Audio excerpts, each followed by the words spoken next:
Coming at you live from Brooklyn and Jersey, it's Real Talk, Rates, and Repeat with your hosts Gary and Queeny from Cliffco Mortgage.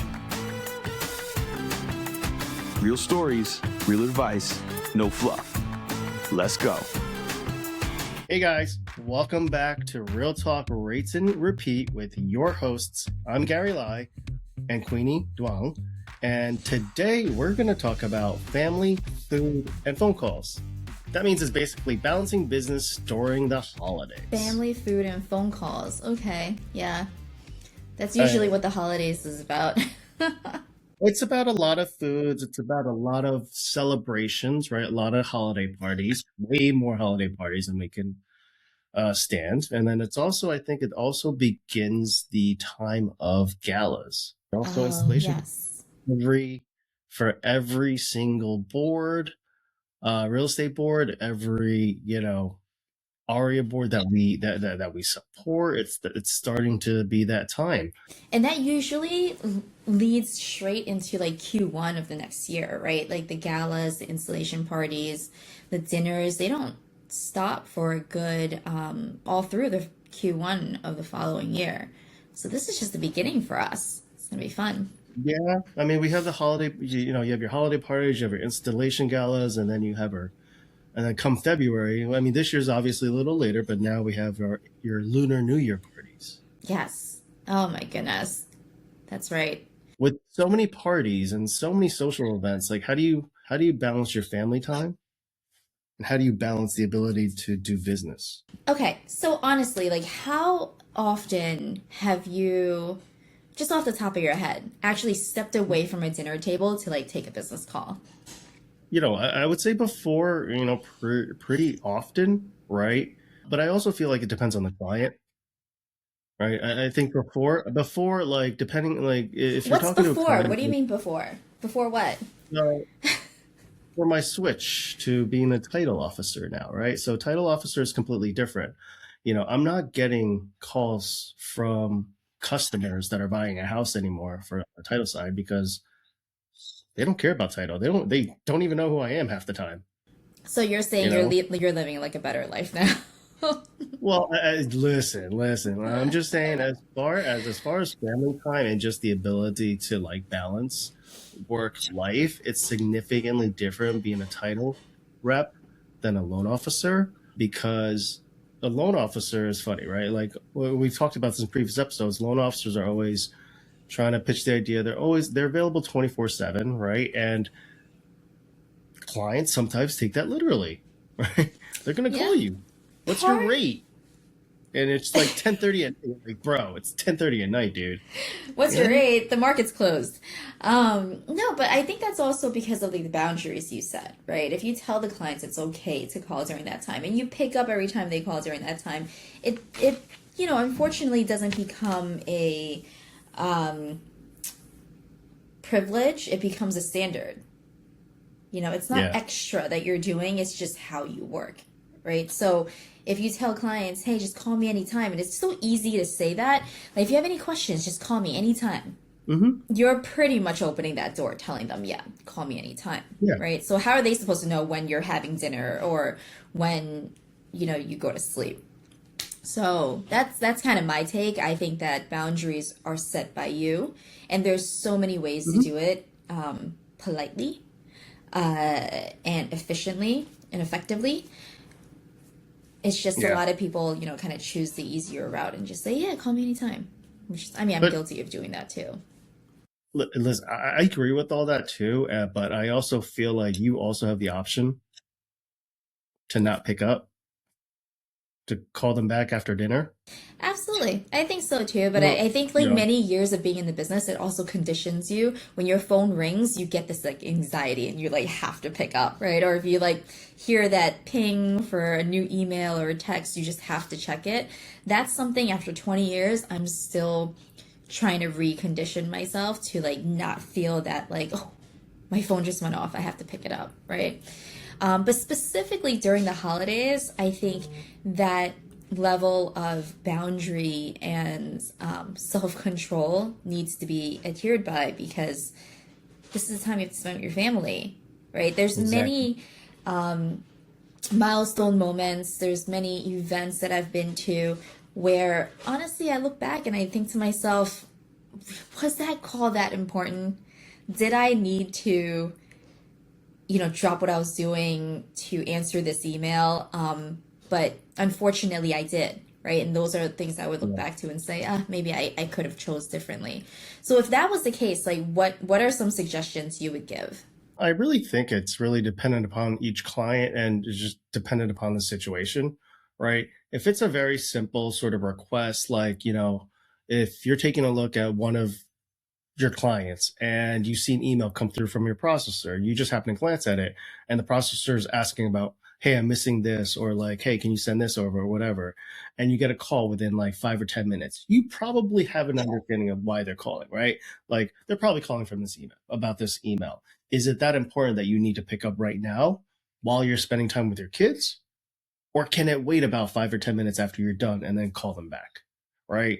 So I think also like besides setting the boundaries, you yourself mentally set your own boundaries, I think. Unless it's a situation like here's where I feel like if it's a situation where out of the blue, one client's calling you and you don't pick up and then they call you again and then they call you again. You're like, what is going on? Something's blowing up. Something's on fire, right? Like how many times have you texted me, or how many times has somebody else said, I have something else, it's on fire, right? Like, okay, that's pretty urgent. Like if a client's calling you that consistently, you're just like, what's going on? Call them back. And they're like, oh my God, I can't believe this is happening. I just got denied. Or, my realtor's horrible. Like what? Like you're like, whoa, what's going on? Let's talk this through. Then that's important. Like that's when you decide to yourself, like, okay, this is important. Let me excuse myself from your family. But if it's something as simple as, oh, I don't know what to do with this PDF. But how would you know, right? Like sometimes, I'm not gonna lie, I've had clients call me on speed dial, on repeat, and then I would pick up and then it's like, so what do you think would happen if I just increase the loan amount by like $5,000? Like it's not that urgent, but it's urgent on their end, right? Like my whole thing is, how do you set these boundaries without losing business? Because I think that's really the biggest fear for anyone, to have to set professional boundaries, especially with a client. The reason why we make ourselves available is because we don't want to lose business. We want to provide a certain level of service. So what would be some of the ways that we could phrase certain things or whatnot in order to, set boundaries without the fear of losing business? Because clearly setting boundaries doesn't mean ignoring your customer, right? Or ignoring your phone calls, or like putting your, turning off your phone. Actually, that's very interesting. So what do you consider ignoring your client? Is it just not picking up their phone and not calling them back? Okay, so as basic as that. We have to define that, right? Like what's acceptable in your mind as far as getting back to a client? Would it make sense to say, to literally just not pick up and then shoot them a text? Or would picking up saying, hey, I'm with family right now, but I'll call you back at X, Y, and Z time? I think that's perfectly acceptable. Like if they're calling you, you can't pick up because you're spending time with your son. You shared a story yesterday about your son at his drum solo, which congratulations, that's amazing. Yeah, right? It's pretty amazing. I almost cried. If somebody called you during that performance, did you, as a proud mom, did you just say, let me just get up and just walk outside and take this phone call? Or did you just ignore it for that small time? You know what? I didn't even think of this, but it's really, it's funny that we're talking about it and you brought up that example, because before the performance started, I did have a customer that was texting with me. And then I knew that for the next hour or so, I wouldn't want to even be distracted by my phone ringing. So, I finished the conversation and I said, but the last thing I said in that conversation was, give me a little bit to figure this out. I'll get back to you later tonight. Because I was already like, okay, let's end this conversation. No more texting, right? Because I didn't want my phone to even vibrate during that time. So then I'm like, because I know myself. I know once I feel it, I'm gonna want to check it. Yeah, you're gonna be distracted. So I subconsciously actually thought that, and I went and I responded. Like I made sure I ended the conversation so the client knew, okay, I'm gonna be off the grid, or like I'm spending that time thinking about, how to fix the problem or whatever the case may be. So they're not now being like, hey, Queenie, you were just texting, where'd you go, right? So I guess that would be a way to do it, right? Like it's setting the expectation, because a lot of the anxiety, whenever anyone has anxiety, it comes from the unknown, right? Some sort of a fear, some sort of unknown, some sort of chaos.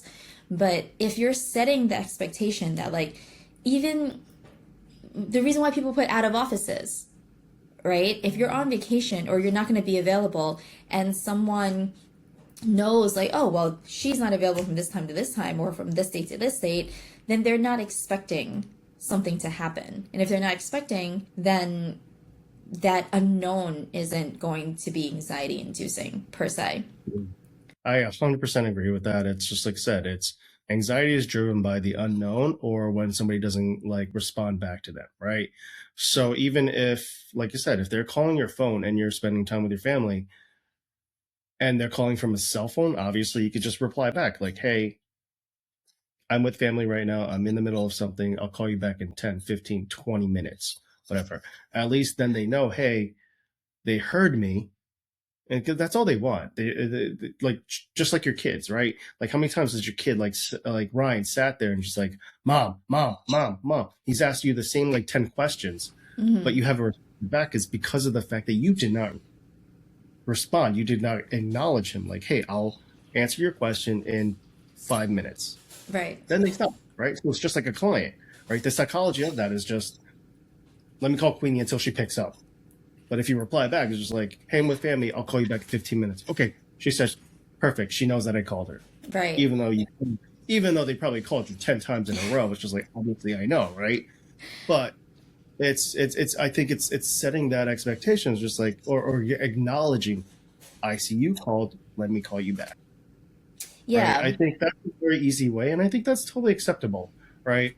But if the client's unhappy because you're spending time with your family and you can't pick up, like, well, I don't think that's your fault.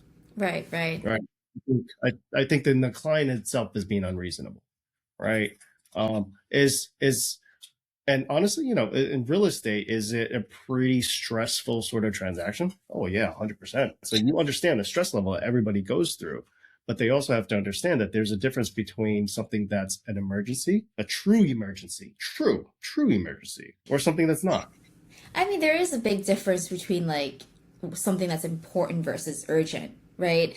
Importance is more of a perspective, right? Like just be like, as a client, they can feel that something is very important. Me being in the industry or being part of the transaction on a behind the scenes kind of way may know that it's not that important, but it's not up to me to tell the client, hey, it's not important, because they feel it is. So that's what's important, that they feel it's important. Oh, yeah. But urgency is where it actually affects the transaction. When something is urgent and needs to be taken care of, it's because there are consequences if it's not taken care of. So understanding the difference between the two, I think, will definitely help a lot of people. Even for me, I have a life coach that she's amazing, done so much for me, really walked the last, I think 14 months with me through all these milestone changes I've had this year. And one of the early sessions we had is understanding the difference between what's important and what's urgent. And distinguishing the two helps you prioritize. And now that we're talking about during the holidays, right, more so than ever, we need to know how to do that. And furthermore, having little strategies and tactics, kind of like practical survival tips, right, like for the holiday work balance, knowing the difference between the two, and also like time blocking, I think is even more so important during the holidays, because our industry, it's not something where we can really shut off and say, oh, it's Christmas, we're closed, right? I mean, in no way am I saying on Christmas Day you still have to work, but we don't have a 9 to 5 work hour schedule. We don't have a Monday through Friday week schedule. So in that case, especially during the holidays, when you want to also take time off for yourself, not just for you to spend with family, but also to decompress, get ready for the next year, being able to time block and say, you know what, this is my holidays, but I'm still going to allocate 2 to 3 hours on this day and this day to catch up, to check emails, to whatever the case may be, could not only help your referral partners and your clients, but for your mentality and for your mental health too, because then now you're knowing, oh, I'm not taking 4 or 5 days off and then coming back to like crises or like bombs blowing up left and right. Yeah. I think it's you bring up a very interesting thing about just time blocking, right? Because whenever I think about that, it's just like whenever you have any sort of salesperson that they don't have any sort of schedule, they just sort of go about their day. It's like, I don't understand how they survive. Like, I think having a schedule and just blocking out time for certain activities keeps your mental well-being there, right? Like, if you just attack the day with no plan, did you really accomplish anything, right? So, like, scheduling time for yourself, going to work out, going to lunch, going on a business appointment, spending time with family, all that is, like I said, I think you prepare your mind for whatever you're going to attempt. Yeah, I feel like that's like a lot of people also would tell you, hey, the night before you go to bed, write down everything that you need to do. That's part of the preparing your minds, like you said, for the next day. So then you're not going to sleep with like this clustered, chaotic mindset where it's like, oh my God, and tomorrow's going to be so busy. I have so much to do. Well, let's write it all down. Let's prep your mind, right? Like that's such a good way that you put it. It's funny because every time you give advice, you always say like working out. Like whenever you talk about, you coming up with your schedule or doing your planning, how often do you work out? So I try to go about 4 days a week, right? And I think I say it because that's my healthy release and that's what I like. Because I do feel that when I go work out in the morning, I'm more productive because I feel better. So you're a morning workout person. Yeah, I don't like going because I'm part antisocial half the time. I don't like to go to a gym when there's like a million people. Then I start getting anxiety. It's so funny because like I've seen you speak on stage. I've seen you speak in public. Like you keep telling me, and I've seen we've hung out before, on like a personal standpoint. Like it's hilarious that you keep saying you're like antisocial and introvert, but I get it because I'm the same way. Well, it's just funny. When you're on stage, no one's near you, right? No one's near you. But when you're working at a gym, you're speaking in front of a bunch of people. So here's the secret. When you're on stage, you barely see anybody. You don't see anybody. You're looking into the light. Really? Sometimes I feel like you're speaking to me, so you're telling me you're actually not, and you're just. Dude, I'm so like, no, I'm kidding. Yeah. Sometimes concentrate on your friends, or sometimes just stare at the light. Whatever, it's fine. But like, the biggest difference is when you're at a gym, you're literally surrounded by the people, and they're sweaty people, they're dirty people, they're smelly people. I can't, like when you're working out, you're looking at, let's just say a bench press, right? Or a bench to do anything like that. And you're like, okay, I'm going to wait for that. The guy gets up and he doesn't wipe the sweat off. Yeah, that's why I don't like working out at nighttime when there's a bunch of people. I like going during the day when it's fresh, it's clean. I can clean it myself. But yeah, that's so it's like other people are like stepping into your sweat, so that's fine. I get it. Oh, no, I always wipe. You have to. That's etiquette. That's gym etiquette. You better wipe or you better bring a towel. Those are the two things. But yeah, I bring it up because, like I said, that's my healthy release during the time. That's where I feels good. Like if I went golfing every morning, then I'd probably bring that up. But go to the gym 4 days a week, and just those are the days where I feel definitely more energetic, more accomplished. Yeah, I can't be a nighttime workout person. Like if I did, I don't think I'd fall asleep. Yeah, I'm not a workout person, so I wouldn't know. I tried. I'm a on the whim person, so it just doesn't work out for me. We kind of went off on a tangent just because I noticed every time you talk about planning or putting things in your calendar, it's always like, well, you have to like put your workout in, and I'm like, oh my God, this guy's making me feel so bad. I don't work out. Just also like, so I manage my work calendar, but my wife manages like our family calendar, right? Like everything's in there. It's color coded for each kid. It's color, and then I also is like for whatever I have that I have to put in to make it known, like I'll have something in my color, one for Aria for business and, for other things, for personal, like doctors. I just realized what would be an awesome episode, and I think we would have a lot of fun doing if we invited our spouses on as guests to talk about how crazy we drive them. Well, we'll just make them the host. We'll just have my wife and your husband just talking, and they do their own episode, and we're just not going to say anything. We'll just let them be Queeny and Gary and see what they come up with. That would be really fun. Stay tuned for that. I think we're going to have so much fun with that episode. Back to what we're supposed to be talking about, Gary. Holidays, work, yes, balance. Have you gotten to a point where you've had to kind of like set that expectation with your family? Because we were talking about setting expectations with our referral partners, our clients, how to handle the phone calls, this and that, and like time blocking, scheduling, planning. But how about the family conversation, like helping your loved ones kind of understand? So I feel obviously spouses are easier, right? Because your husband, he's a real estate agent, so he understands the grind, right? My wife, I met my wife when we were at Chase, and she was a loan officer for a little. She was a horrible loan officer. I didn't know that. Interesting. Okay. Yeah, that's why my daughter's name is Morgan. You know what sense? JP Morgan. Hello. I got it. Yeah, now I know. Okay. So yeah, we met at Chase. She was a loan officer there. She wasn't a very good loan officer. You could ask her; she'll tell you straight out. So she understands the grind. She understands the fact. Well, for the most part, I feel she understands. Right. I also feel like sometimes she doesn't understand it because we work remote most of the time, and typically do. Just because you're home doesn't mean you're not working. Right. Mm-hmm. It doesn't mean you could just walk in and be like, "Hey, what do you like?" It's just like, bro.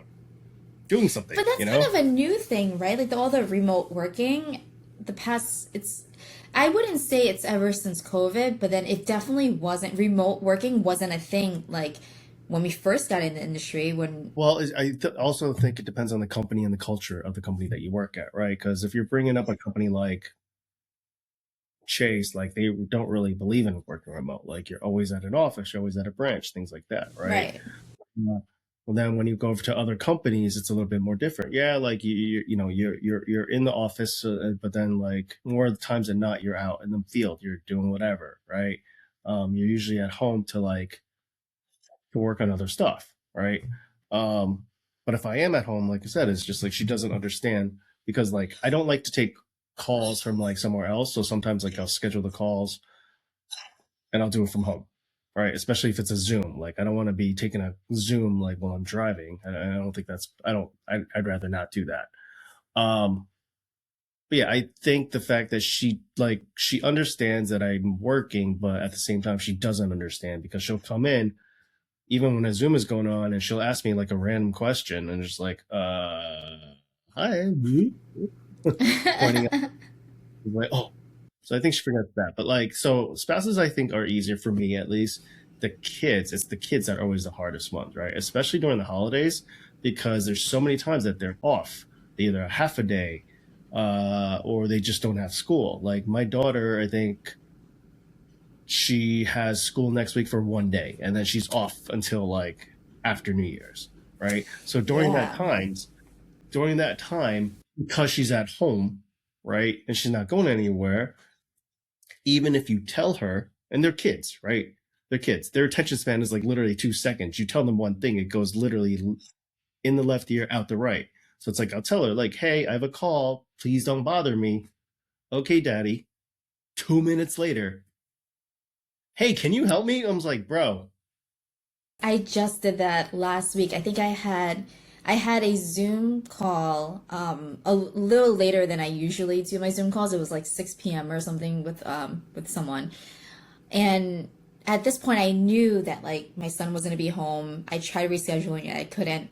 So I spent like 30 minutes prepping him beforehand, like mommy's gonna, I have a meeting. You need to be quiet during that time. And then afterwards, we'll have dinner, blah, blah, blah. Like I did this whole prepping situation. And then I get on the call. The gentleman I was talking to, I wanted to give him a heads up. I was like, hey, by the way, we were talking about like, oh, thanks for accommodating a late call. I was like, oh yeah, by the way, my son is home. So in case he pops up, I hope you're okay with it, whatnot. And because Ryan heard that, he felt that was the cue to run into camera and be like, hi. And then it was just this whole thing. And it's cute. And it's sometimes you feel like that's okay because it's become the expectation when you're doing Zoom calls. We know we're working from home. You have a kid, and this is like residual from COVID, right? Because people just had to tolerate that. I forget that may actually be a little annoying for the receiving end, and it's okay if it's annoying. So that level of professionalism, I think I'm speaking for myself. I may have to reel it back a little bit and just, not submit the other person to something. Even though I feel like my son is so cute, everyone should just love seeing him on camera, but that may not be the case. Yeah, I think it's definitely a different time thing, right? Because during COVID, like I said, everybody was sort of working from home, so it's just it's sort of understandable, right? Like you see those like videos online of like the dad like talking and then the kids just going crazy in the background, things like that. But I feel like now as more places are more hybrid or return to work, that type of thing. And if you're trying to work from home, like there's a certain level, like you said, of professionalism that you're just like, oh, like, yeah, it's cute, but let's not have that happen again type of deal. Right. Right. Mm-hmm. But yeah, no, not so much my son. My daughter is the one where she loves the camera. She loves anything. Anything with performing, anything. Like it's crazy. But like obviously Zoom isn't performing, but it's a camera, so she thinks it's performing. She'll just like walk and then she'll just like literally in the back, she'll like her head will just pop up. I'm like, what are you doing? So yeah, she likes to do that. Super cute.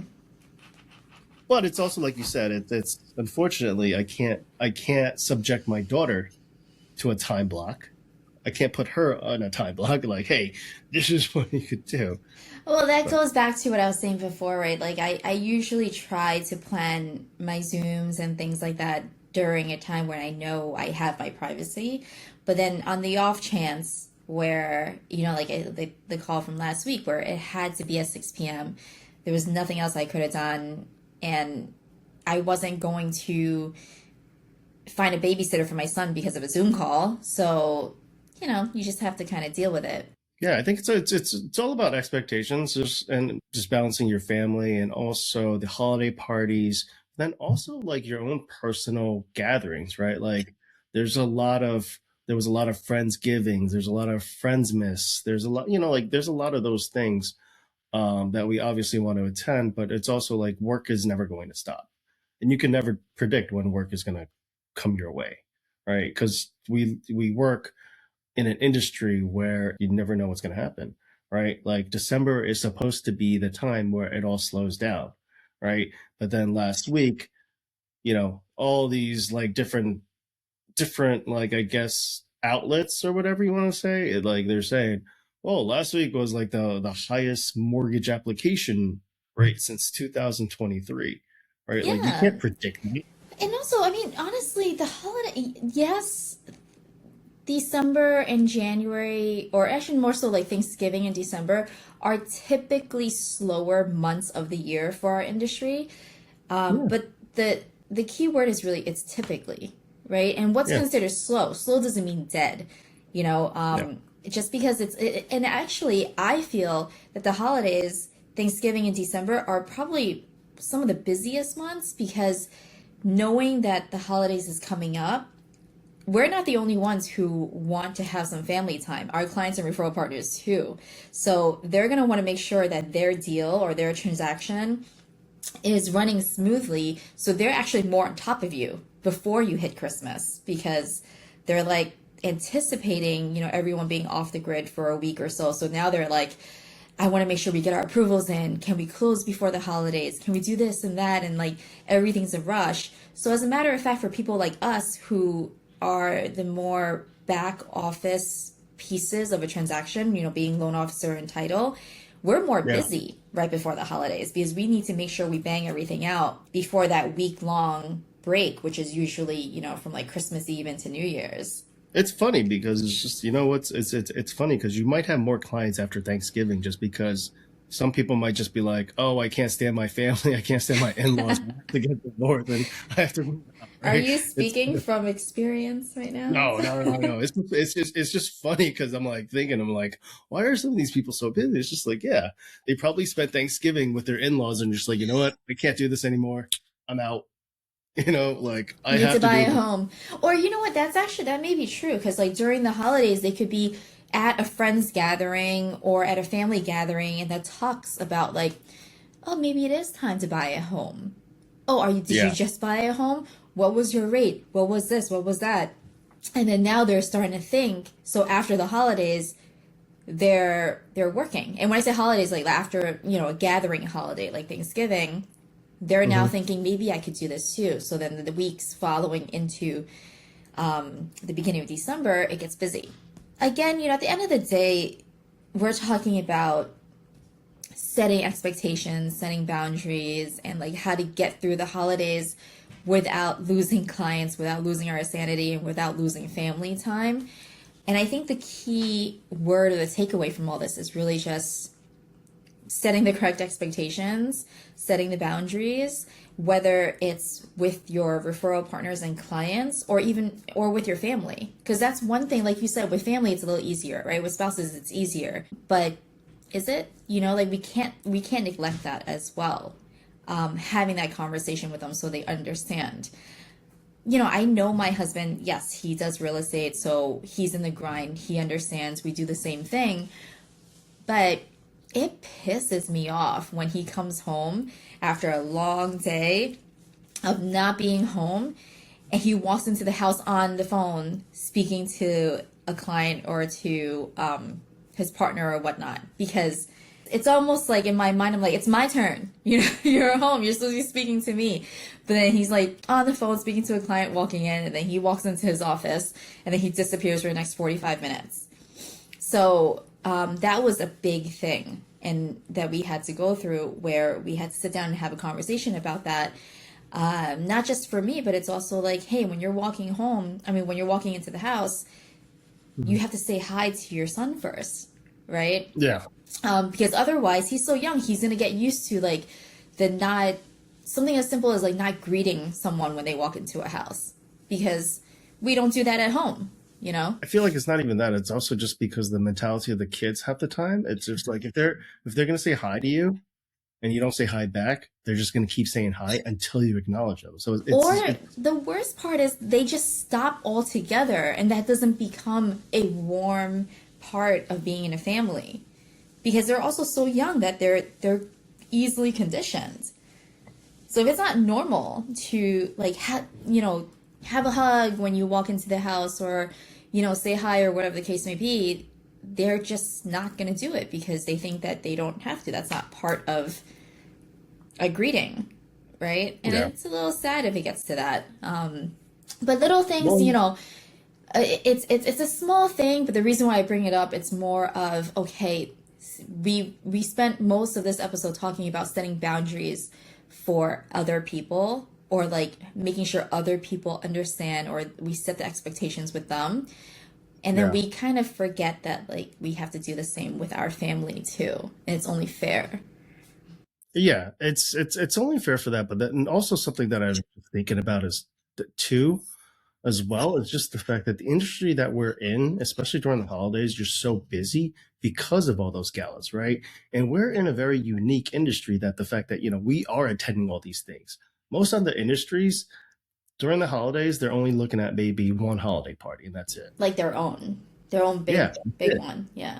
That's it. Whereas we're just like, hey, we have to go to this one. You have to go to this one. You have to go to this one. And they're just like, so somebody with like no knowledge of the real estate industry, they're just like, Jesus, like, like, are you ever home? Right. So it's just having and just letting them know that this is part of work, even though it's like part social and all that stuff, letting them know like, hey, I'm going to this. It's because it's for work. It's not that I don't want to spend time with you. I want to spend time with you. And so one of my friends said this is just basically, you're building up the goodwill, right? You're building up the goodwill for your kids, right? You let them know, hey, I'm going to go to this dinner or this holiday party, but you know what? I promise you, I'm going to spend this amount of time with you. So just building up that equity within your own family and kids, I think is extremely important to also let them know like, hey, you're also extremely important to me and this is my time for you. And I think, like I said, I think it's fine to just not ignore a call, but not pick up a call until the time is over and that you can. Like, I don't want to cut my time short with my kids just to walk away and take a phone call, because my time with my kids is short, right?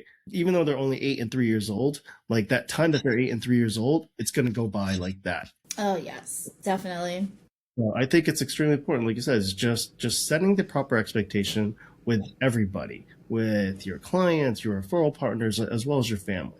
Yeah, and in no way do we mean, and I'm sure I can speak for you on this too, that I'm saying, hey, if you do have to take that client call while you're at dinner, even if it's during the holidays, it doesn't mean that you're like doing anything wrong, right? It's just, at the end of the day, you're doing your job, and the fact that you have people calling you, it means you have trust. It means you have clients. It means you have business, which is a good thing.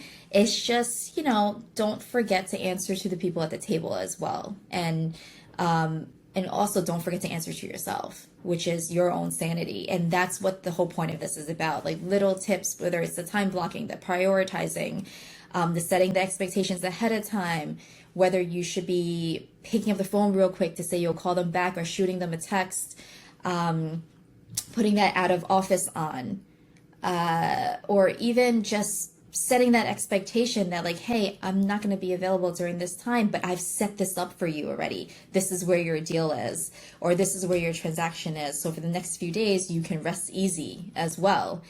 That's all stuff that you can utilize to just give yourself a little more sanity, give your family some grace, and just have a happier holiday. It's extremely important for obviously this time of year to obviously let everybody know, obviously how thankful you are of them, and also let them know like, hey, like it's a busy time, it's a busy social time, unfortunately. Yeah. So, I mean, I would love to hear what other people out there, what they do, what they think is important, and how they correct it. So, if anybody's listening out there that think that, that they have a better sort of exercise that they practice at home, let us know. Love to hear it. Love to hear it. Awesome. So for those of you that are only listening, you didn't see that. Queenie was going to be... Instead, she sort of just went, be quiet, and then just... I'm not good at the intros and the closing. Gary, someone had recently told me that you have like a radio host's voice. So they're saying I'm ugly. Thank you. Oh, I mean, I wouldn't have taken it that way. I thought that was like a huge compliment, but okay. Yeah, no one wants to see your face. Yeah, next really time, can we just put like a Santa Claus on your face? I wish I wore my Santa Claus hat, but... Well, we do have our Christmas episode rolling out on Christmas Day. Can you dress up as Santa Claus for it? No, I don't have it. Well, actually, wait, I might have it, but wait. Let us conclude this. Yes, okay. I want to thank you all for obviously always tuning in, supporting us. If you are not, please help us by subscribing to wherever you're watching, whether it's YouTube, Amazon, Spotify, or Apple Podcasts. Until next time, thank you for listening from me, as well as my co-host, Queenie. Goodbye from me. Queenie, do you have anything to add? Same thing. Thank you for listening. And also, we do talk about a lot of things. So if there's any other topic that you guys want us to hit or elaborate on, or just even like do a little mention of you on, just shoot us a message, shoot us a DM, or, reach out to us. You guys all know how to contact us if you want to. And we are more than happy to turn that into an episode for you or even with you. So reach out. Happy holidays. Thank you very much. Until the next episode. Bye, guys.